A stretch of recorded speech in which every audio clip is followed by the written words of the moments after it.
Good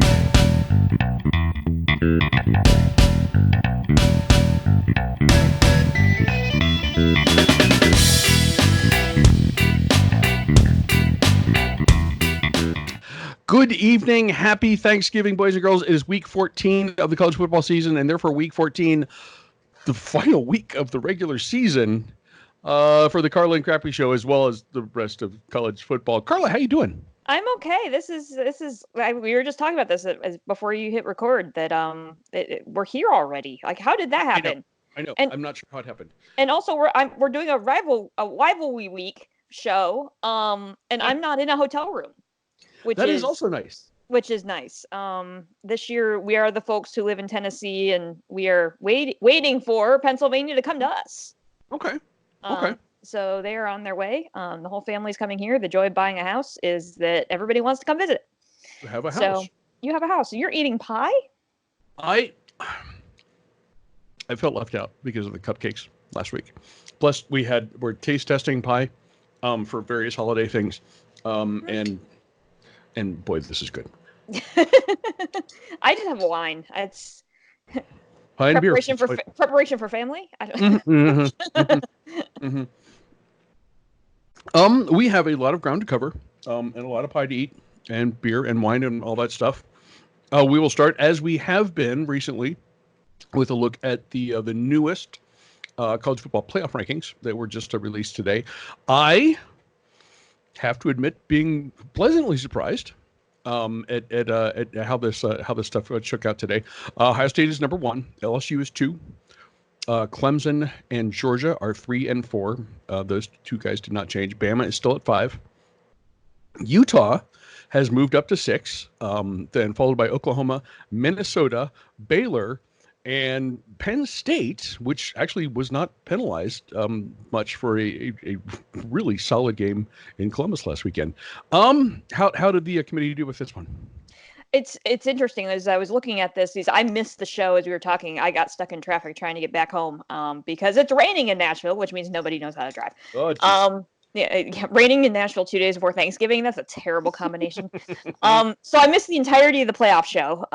But as I looked at it, I was slightly surprised to see Ohio State at number 1. I went and looked, and Ohio State has wins over 3 ranked opponents. Mm-hmm. Including Wisconsin was number 13 at the time. Penn State was number 8 at the time. Those are 2 really solid wins. Mm-hmm. And LSU actually has wins over 4 ranked opponents, all of which were in the top 10 when they were ranked. So I think what this is saying is the committee is doing a show me what you've done lately. Mm-hmm. I think that must be where the committee is, because that's the only way I can explain this. I'm not sure I agree with the move this week. Okay.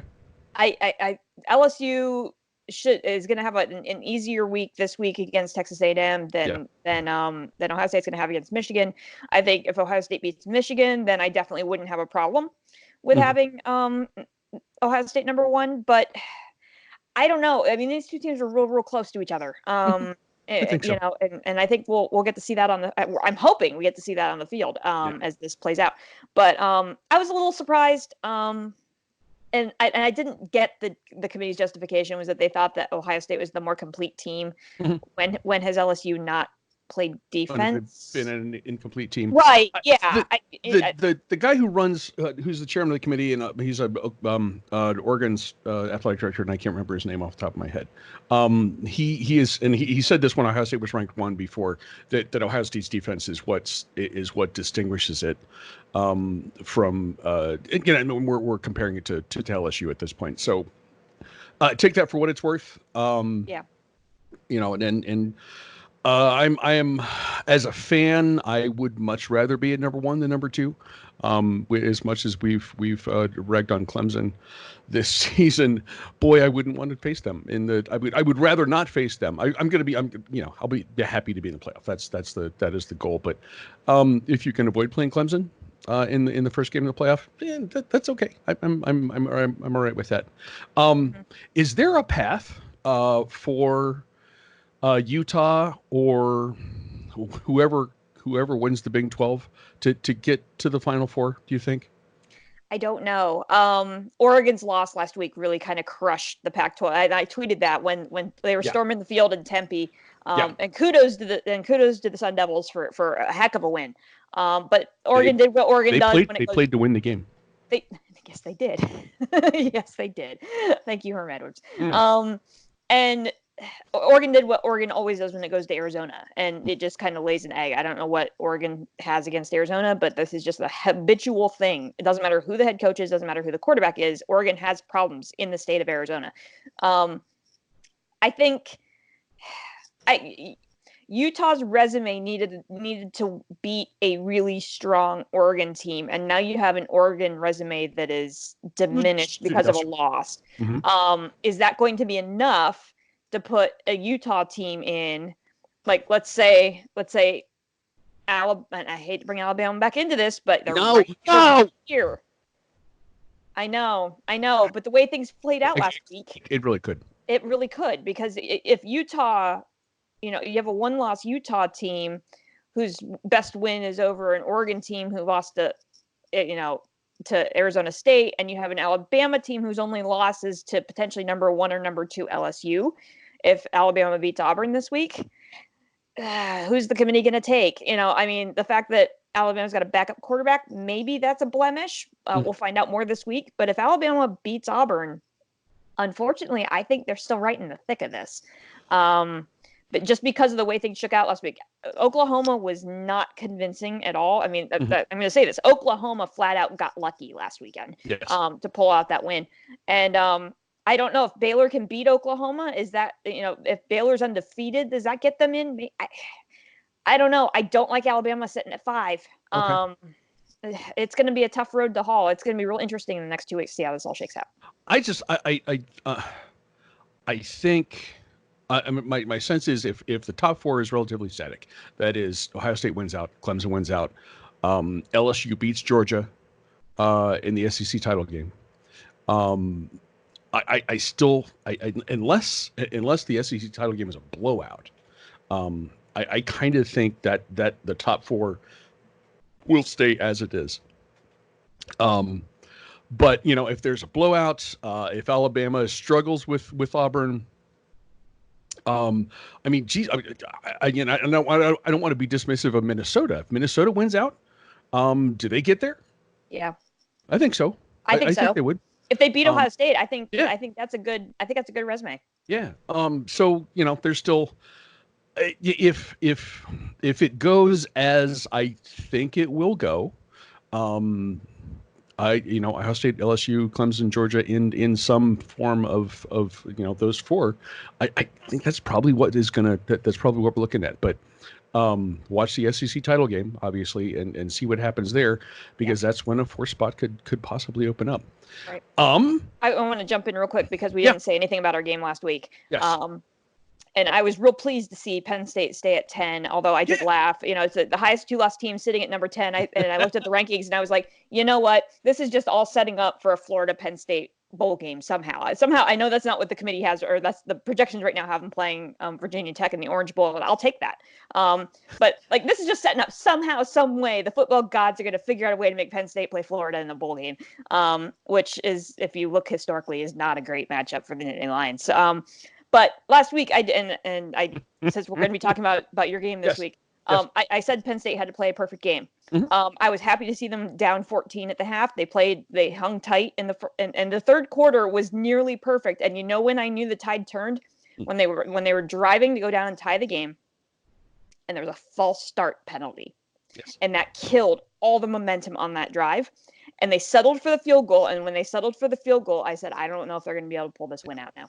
You could just tell, that false. It's crazy. That's how perfect you have to play to beat Ohio State. Mm-hmm. That false start penalty derailed the hopes of that game.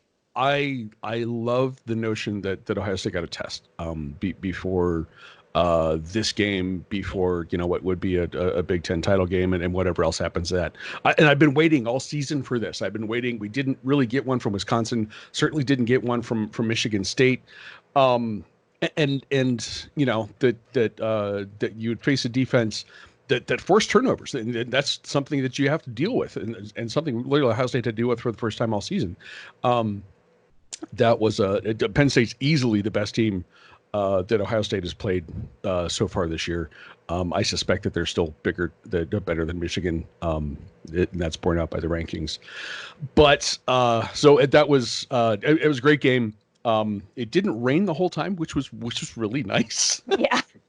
And we had and it was a great game, great day, great game. And happy that to get tested the way Ohio State did. As we move towards this weekend, we should start with Clemson and our weekly Clemsoning Index. Clemson visits South Carolina this week. This is their ostensibly the big rivalry game. Carla, what's your Clemsoning Index here? It actually is a rivalry game. Yes. And the first thing that I thought of was like, well, South Carolina beat Georgia, so maybe my Clemsoning Index should be really high. And then I went and took a closer look at South Carolina's schedule. Since that win over Georgia, South Carolina is 1-4, with its only win being against a really, really down Vanderbilt team. Yes. So I've got Clemsoning at a 2 this week. A rivalry game. I think Dabo's going to have his team up. They've essentially punched their tickets at the playoff if they can just win 2 more games. Yep. I think the Clemsoning risk is low this week. It is a rivalry game, but this is the South Carolina is a team that lost its hope of, any hope of winning the Carolinas championship for 2019 when it lost to Appalachian State a few weeks ago. Clemson has been looking more Clemson-esque as of late. I will give this a 3, but only because anything can happen in a rivalry game. Right. I was making air quotes there for people who are listening. And if it were not a rivalry game, this is a 1. Let's be honest here. One other thing that we want to take care of: there are a mess of really, really good a group of 5 after dark games, some of which are not happening after dark, including Cincinnati at Memphis. And AJ not only takes on that game, but basically breaks down the entire rest of the Conference USA season in this week's segment. AJ, go. Ladies and gentlemen, it is your group of 5 after dark report for this Wivalwy week. We're going to cover a couple things here. Number 1, Friday afternoon, 3:30, Cincinnati at Memphis. This game is effectively for home field in the conference championship because both teams are 10-1 and no one is catching them. So whoever wins gets home field advantage. If Memphis wins, they get to play this exact same game next week. If Cincinnati wins, they go to Cincinnati. Memphis should win this game. They're a much better team. Cincinnati's been winning games by the skin of their teeth. And Memphis is not. Memphis is a very, very good football team. So I expect Memphis to win, and we'll see this exact same game next week. But this is where it gets fun. It's the end of the season, right? Everybody's trying to, get their way into a conference championship game, solidify bowl things, and this is where we turn our eyes to CUSA. It's Conference USA talk time because I'm sorry, Crappy, I got 5 games to talk about here. And here's why. In the East, Florida Atlantic is 8-3. Marshall is 7-4. Western Kentucky is 7-4. The East, very up for grabs. The West, Louisiana Tech 8-3. UAB is 8-3. Southern Miss is 7-4 in conference, right? There's a mess in the CUSA. So FIU Marshall, FIU coming off of beating the U. I fully expect Marshall to win that game. That game is in Huntington, but that would take them to 8-4. MTSU versus Western Kentucky. And in the 100 Miles of Hate, I believe that game is called. What a spectacular name. MTSU could jump up and ruin Western Kentucky's season. If Western Kentucky goes ahead and wins that game, you got yourself a little tie there. And then finally, on that side, Southern Miss is playing FAU. That's the CUSA game of the week. Just throwing that out there. Southern Miss is 7-4 in the conference. FAU is 8-3 in the conference. That game is in Boca. FAU should win that game. However, they are going to be playing the staunchest opponent they've played all year. Over on the West, Louisiana Tech is 8-3. They are playing UTSA. Louisiana Tech should win that game. They should go to 9-3. UAB has to go to Denton, Texas, and they have to go play North Texas. where North Texas is a 1-point favorite, even though they're not nearly as well off in the records, in the record books right now. If North Texas wins that game, that knocks UAB down. Louisiana Tech wins the West. If Southern Miss can't catch Louisiana Tech unless Louisiana Tech somehow goes to the Alamo Dome and loses to UTSA. So I'm going to say that Louisiana Tech wins the West. The East is a mess. You should watch all of those games. All of these games are on Saturday. So you don't have to watch Ohio State, Michigan. You don't have to do that. Again, I've been saying this all year. You don't have to watch Ohio State football, and I'm really sorry, Crappy. I did watch Ohio State football, and that is when all of the fumbles happened. So I'll be watching the CUSA, which means you're probably going to beat Michigan by like 40 or some nonsense. This has been AJ talking about the group of 5. I'm just going to go ahead and say that FAU beats Southern Miss, wins the East, and you get a FAU Louisiana Tech conference title game on Saturday, which should be super duper fun. Thanks, everybody. AJ sent me a note after he filed that with me and said if you can hear like tapping kind of at the end of the segment, he was in his office and he actually had to write out on a whiteboard all of the Conference USA possibilities, and he's doing this as he's speaking. So if you hear that noise, that's what that was. AJ, that was a masterful job, and we appreciate it. Thank you, AJ. Very, very much. Well done. In chronological order, because I don't want to favor anybody over anybody else. But I will say that this is the biggest Nude Saturday of any Big Nude Saturday ever of all time, given that this is the first year of Big Nude Saturday. But still, it's pretty big. This would be your number 1, Ohio State Buckeyes against the number 13 Michigan Wolverines. Ohio State is favored by 8 points. Carla, I know what I think. What do you think? Well, and I didn't put a bunch of notes down because I figured I would let you have at it on this one. Okay. But I will say this. Obviously, this is the second consecutive test for Ohio State, which will be interesting to watch and see how the team responds after, it was a close game there, at least in the third quarter. It was. But Ohio State responded the way that we would expect a top team in the country to respond to that. So now how will they respond now going on the road facing their biggest rival, ranked number 1 with, a big target on their back, essentially. The one thing that I will say, though, is that, how we said last week that Penn State, we just talked about this, that Penn State had to play a perfect game to try to beat Ohio State. The same exact thing is true for Michigan this week. They're going to have to play a perfect game to be able to beat Ohio State. And the challenge here is the fact that Michigan's been way more inconsistent than Penn State has been this year. Shea Patterson has thrown 3 interceptions against top 25 opponents. He's only thrown 5 picks all year. So he is susceptible to making mistakes, much like the Penn State offense was last week. You mentioned that was the one thing that Ohio State had going for it, that Sean Clifford could be pressured into doing stupid things. Same thing is true about Shea Patterson. He can do the same thing. Michigan has ball control issues. And it was one of those things that we talked about at the beginning of the season that, the Michigan offense was fumble prone. That hasn't really improved. The one thing that has improved is the fact that they're falling on the football. So they're not turning the ball over, but they're still putting the ball on the turf. They've had 22 fumbles this season. They've only lost 10 of them, but they put the ball on the ground 22 times in 11 games. That's a bit ridiculous. So there's definitely some opportunities here for the Ohio State offense or the Ohio State defense to force the Michigan offense into some turnovers, and add to the fact that Ohio State is number 6 in the country in turnover margin. Those things don't add up for much of a Michigan chance here. Although I will say, the one key that if Michigan can get Zach Charbonnet going, we saw that against Penn State a little bit. That was the one spark of Michigan's offense, was that Charbonnet started running the football, and that kind of loosened things up in the second half against Penn State. If Michigan can get Charbonnet going, that tends to relax Shea Patterson, and they might be able to get a little bit of rhythm going on offense. The challenge here is that the Ohio State run defense is also really, really good. And we saw that last week against Penn State. I mean, that defense was legit. Other than that little stretch in the third quarter when Penn State was able to put some things together on offense, they were pretty pretty stout the entire rest of the game. So Yeah.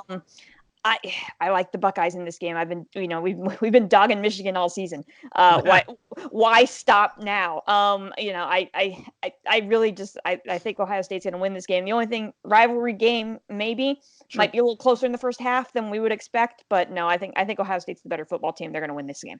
If the khakis fit, what are you going to do? You, Carla, and you mentioned this. We have been really critical of Michigan. Some of that is just my natural inclination, but I think it's been justified, especially in the first half of the season. Yeah. Just an unrelenting habit of underachieving and single out Harbaugh, but coaching on-field performance. It just hasn't. These teams have not looked like they should. Now,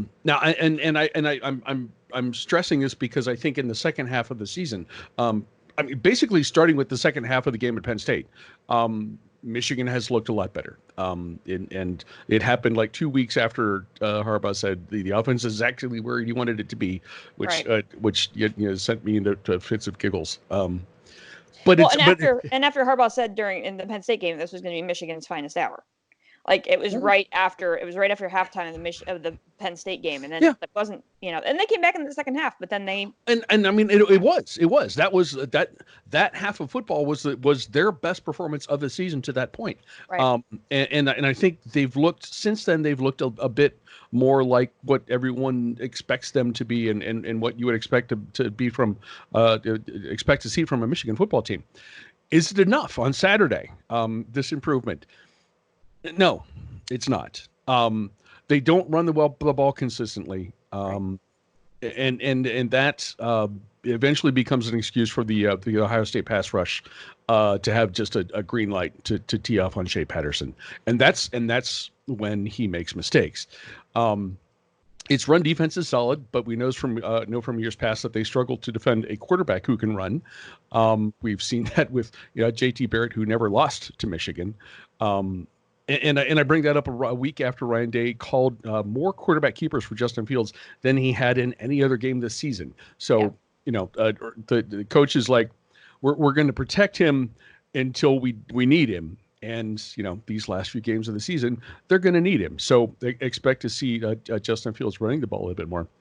And then what does Michigan's defense do when Ohio State goes 5 wide and you're stuck trying to defend Chris Olave, Benjamin Victor, KJ Hill, one-on-one? That doesn't mention Ohio State's rushing game.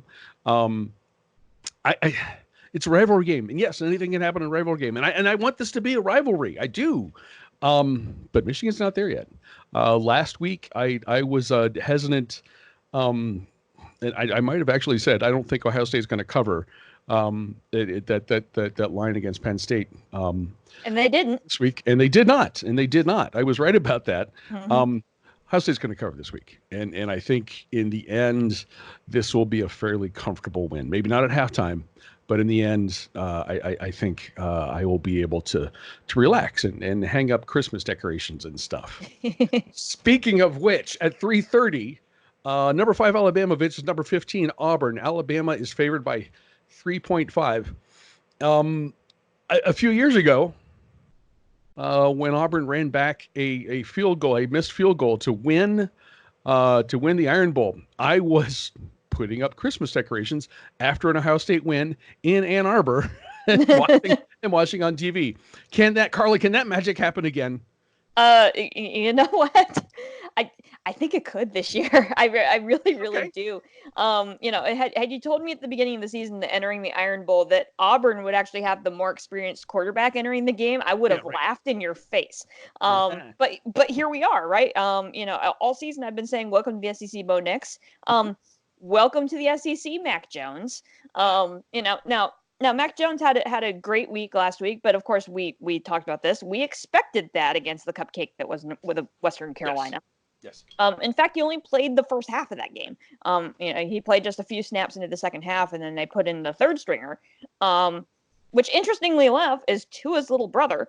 And then their fourth string quarterback is actually a relative of Coach Bryant, which Yeah, which is really, really fascinating. Yeah, so when we say, interesting.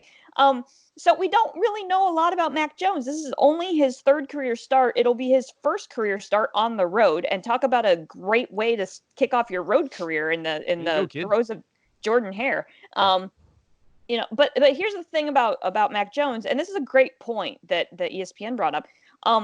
Mac Jones has been playing the entirety of his college career against the Alabama defense every day. That's his job.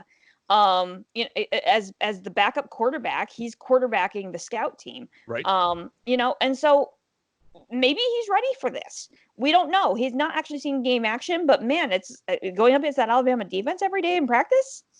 Has to get you ready for something. I would think. Plus, looking at Nick Saban's making stinky face at you all the time. That would be kind of irritating in practice as well. You would think, yeah.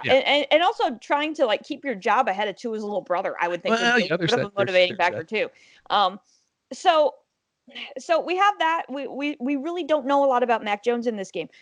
We do know that Auburn has one of the top defensive lines in the country, with 26 sacks on the season, which is kind of ridiculous. So really, to me, this game is won or lost in the trenches. It's really going to come down to whether Auburn's defensive line can get past the Alabama offensive line, and put the young quarterback under pressure, under duress. The Alabama offensive line has only allowed 11 sacks this season. Will it step up for its backup, for its new quarterback? That's going to be a really interesting thing to watch. The other thing is, for the Alabama offense, can Najee Harris and Devonta Smith just come up big for their quarterback? Because that's what we've heard from Saban all week. That's what we've heard from Jones all week, and the pregame press opportunities is we just got to let put the ball in the hands of our playmakers and let them make plays. That's a great strategy. You got to do it though. And so we need to see if these playmakers will come up big for their backup. Right. Meanwhile, Bo Nix, we've said this a long time. He's got a high ceiling. Yes. This kid's gonna just go places once he really kind of gets settled in here.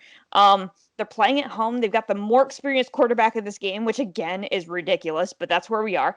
Auburn hasn't beat a top 10 SEC opponent yet this season. They've played 3. They've lost all 3 games, but they've been in every single game. Think back to the LSU game. And LSU has looked completely dominant since that point. Yeah.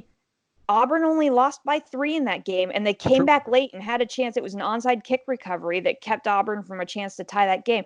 This game is incredibly intriguing.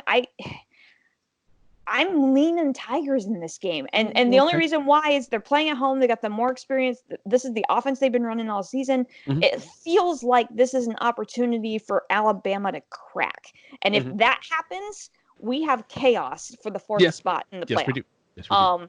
So I'm going to root for chaos and say Auburn wins. But man, this is going to be a good game. Don't miss this one. I will be rooting for Auburn. Absolutely. However, I'm stuck on the notion that while Auburn's defense has kept them in games, they can't score.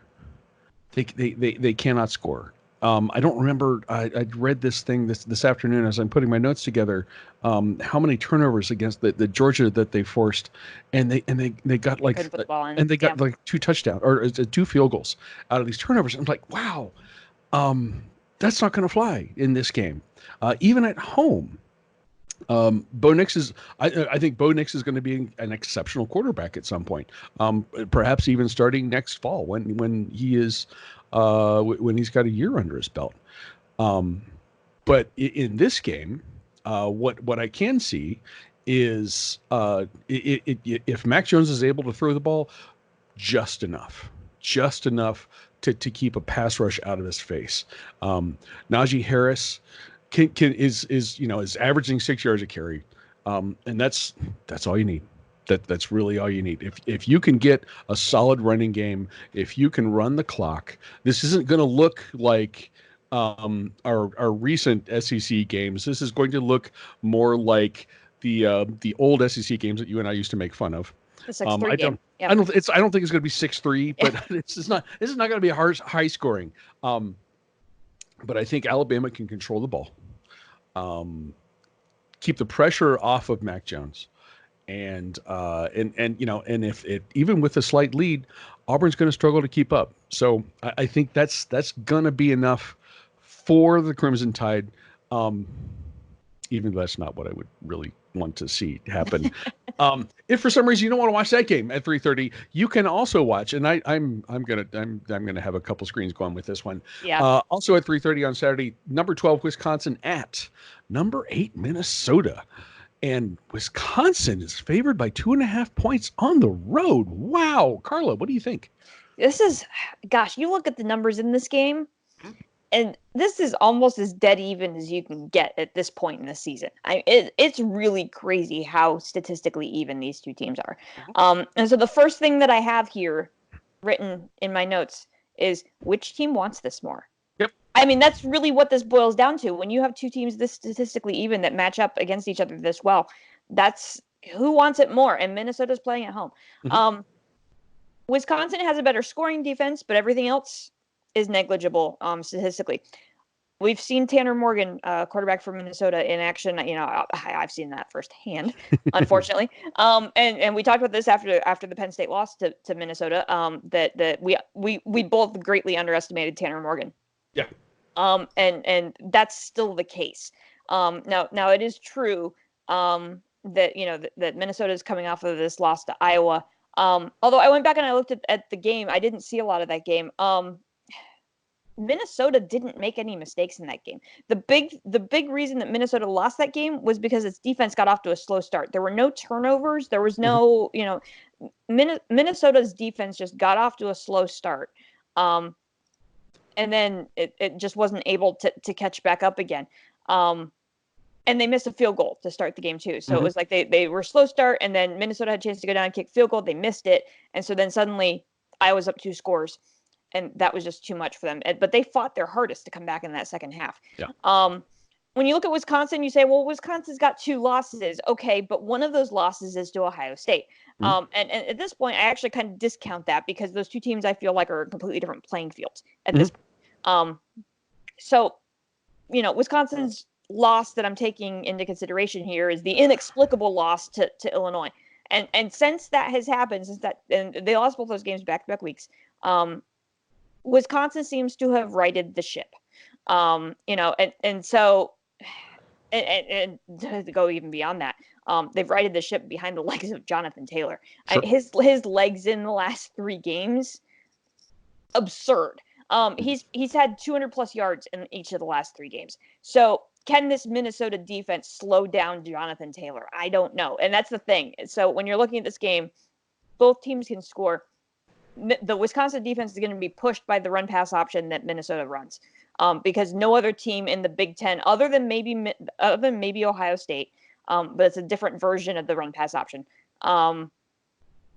Nobody else really plays it at the tempo that Minnesota does, and we saw that was a problem for the Penn State defense. Yes. Well, the Wisconsin defense have that same problem. The other thing is, and the other side is that can the Minnesota defense slow down Jonathan Taylor? And that was the big thing. Minnesota won the game against Penn State because they were able to execute the run pass option, but Penn State doesn't have a running back like Jonathan Taylor. Sure. That's a difference, in this game. So this one's tough too. Both these 3:30 games, I'm on the fence. I am leaning Wisconsin. Okay. Only because of Jonathan Taylor. Okay. I really think he can be the difference maker in this game with everything else being equal. He's been the difference the last 3 weeks for the Badgers. The Big Ten, I think, needs Minnesota to win this game, because I think Minnesota's got the better resume, and that's going to help bolster the Big Ten title game. Yeah. That Illinois loss is just really bad. So the Big Ten needs Minnesota to win this game, but I don't know if they can stop Jonathan Taylor. Bucky, maybe by an edge. I'm very non-committal to this game. Right. 2 screens required at 3:30. Yeah, absolutely. Here's the thing. In the last calendar year, there have been 2 teams, just 2, that have been able to slow down Jonathan Taylor. Ohio State earlier this fall, and Minnesota in this game a year ago when Minnesota won at Wisconsin. And slowing him down was he still got he still had a 100-yard game, but they held him to 115 or 120 yards. That's an And that's accomplishment. and given his recent performance, where he's averaging 200 yards a game, that would be significant. So has personnel changed that much? PJ Fleck has had that figured out a year ago, and that would be a huge key for the Gophers, who are a win away from a shot at the Big Ten championship. The other thing I wonder about, particularly in the second half of the season, Minnesota's passing offense has been spectacular. Two receivers, to have their names in here, Bateman and Johnson, both are over 1,000 yards receiving so far this year. Wisconsin's pass defense didn't look so good against Ohio State. That was a weather game, obviously, so there's all kinds of fun stuff going on there. But that passing attack, mixed with a sort of judicious use of RPOs, as Penn State fans might recall, it has improved each week, and they're pushing 300 yards of passing per game now as an average. I really thought Minnesota would win at Iowa a couple weeks ago. We both did. And we both did. And they just and the slow start, and given the nature of what Iowa does and how they play, especially at home, that made that really difficult.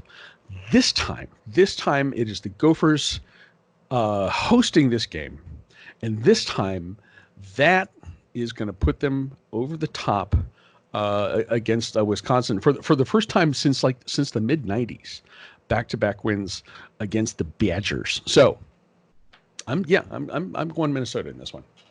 I would love to see Minnesota in the Rose Bowl. That would be just the most incredible thing ever, because that's where they would end up if Ohio State beats them. That would be great. That would be a cool thing, and it would be a fun title game and all of that stuff. We have one more to talk about at 8 on Saturday. I'm not sure how much this has to do with what's going to happen on the national picture, but I think it's going to be fun. This is number 7 Oklahoma at number 21 Oklahoma State. They call it Bedlam. OU is favored by 13.5. What do you think? They call it Bedlam for a reason, right? Only a game in the Big 12 can be called Bedlam, because defense optional, and that's the way both of these. This is going to be a high scoring affair, but that's the Big 12 in general. We haven't talked a lot about Oklahoma State this season because they lost a couple games, and that just kind of took them out of the national radar picture. And Oklahoma State doesn't have quite the offensive numbers as Oklahoma, but they're still silly by any stretch of the imagination. I mean, they're putting up 475 yards per game on offense. The challenge here is they're putting up a few less points on offense than Oklahoma. They're about a 10-point differential there. Of course, and of course, defense optional. They're giving up 415 yards per game on defense. Whatever.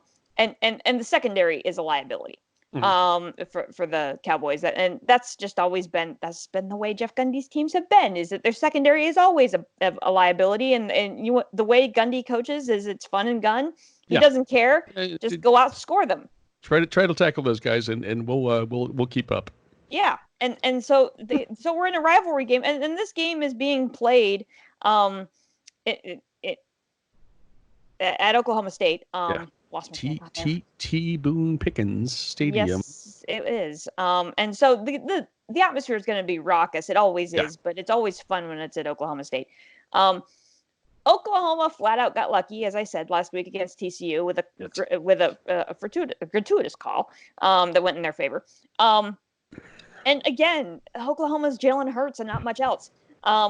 But the big difference in this game, the potential differential in this game, is the fact that every once in a while, Oklahoma decides to play defense, and it's really, really good. The challenge is that it just decides to take entire halves off.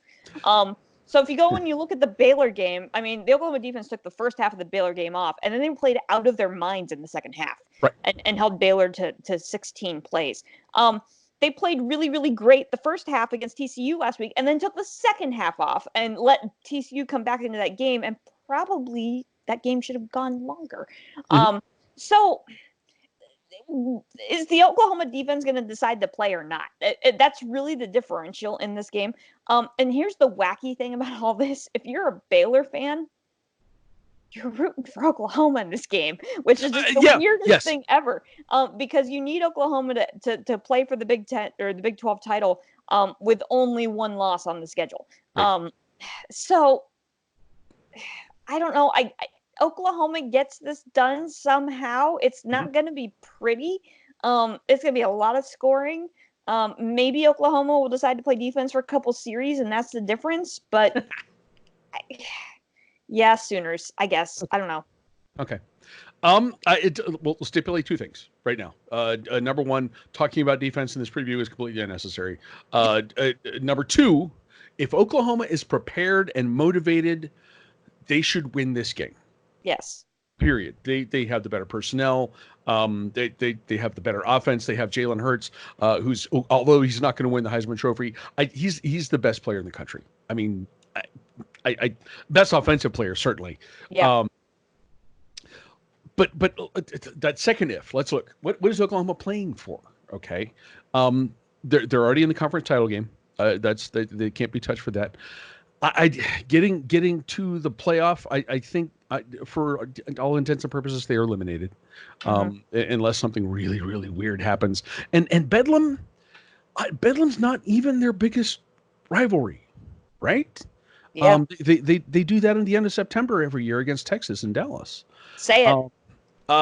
So the Cowboys, what are the Cowboys playing for? This is Oklahoma State's biggest rival.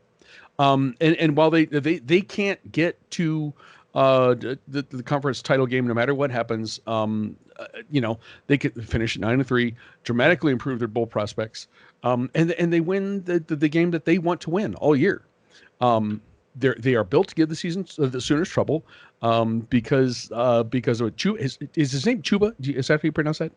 Chuba Hubbard? No, it's Chubba Hubbard. Hubbard? Okay. It's just like Chubby Bunny. That's what I love. Chubba Hubbard has the best running back name in all of college football. If we could team up Bo Nix and Chubba Hubbard in a backfield somewhere, yes. It might not happen until like a Senior Bowl a few years down the road or something. But he's a legit good running back. He's leading the name and leading the country in rushing. And maybe the best way to slow down Oklahoma's offense is to not give them the ball, and a decent rushing attack with Chubba Hubbard is maybe a good way to do that. I'm gonna I'll go back to my stipulation. If Oklahoma is prepared and motivated, they win. I'm not sure how motivated they're going to be. The Cowboys will be motivated. And I'm sorry, Baylor, but you're going to be playing a 2-loss team in the Big 12 title game because Oklahoma State's going to win this one. And I love the fact that Chubba Hubbard is potentially the decision maker, or potentially the game changer on Thanksgiving week. Is there a more appropriate? Love this. I need a T-shirt that just says Chubba Hubbard as I'm like pushing back from the tables, like, oh, I'm Chubba Hubbard. And no one will know what I'm talking about.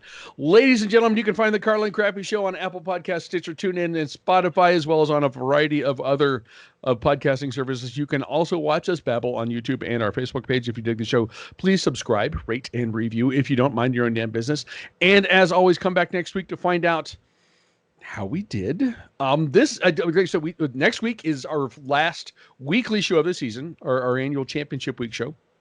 Yes. There will be shows about the Final Four. There will be shows about the title game, and in between, there will be Bowlapalooza. But guys, we are getting down to the end of the year.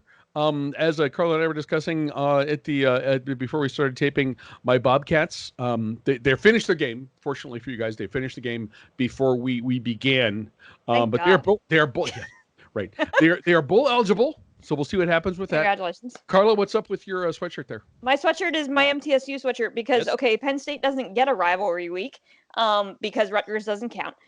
So the only rivalry I have this week that I have a rooting interest in is the 100 Miles of Hate MTSU versus Western Kentucky. How's that going to go? Western's already bowl eligible. This Yes. is the last game for MTSU's season because they're sitting at 4-7. So this is it for my Blue Raiders. Redemption. True blue. Redemption. Do it. True blue. You go up and get a win in your last game. I'll be pulling for the Raiders on Saturday. Guys, enjoy Rivalry Week. Enjoy the biggest nude Saturday of all big nude Saturdays. That's what I'll be doing in the privacy of my own home. Enjoy all the pie and the mashed potatoes and the gravy and the Chubba and Chubba Hubbards. And the Chubba Hubbards. And we will be back here. We will be back here. Seriously, have a happy Thanksgiving. Enjoy college football out the wazoo this weekend, and we will be back here at this point next week for Championship Week. Carla, cheers. Happy Thanksgiving to you. Happy Thanksgiving. And hopefully we'll get a Penn State Florida bowl game. That'd be fun. Oh God. Cheers, everybody. We'll talk to you next week.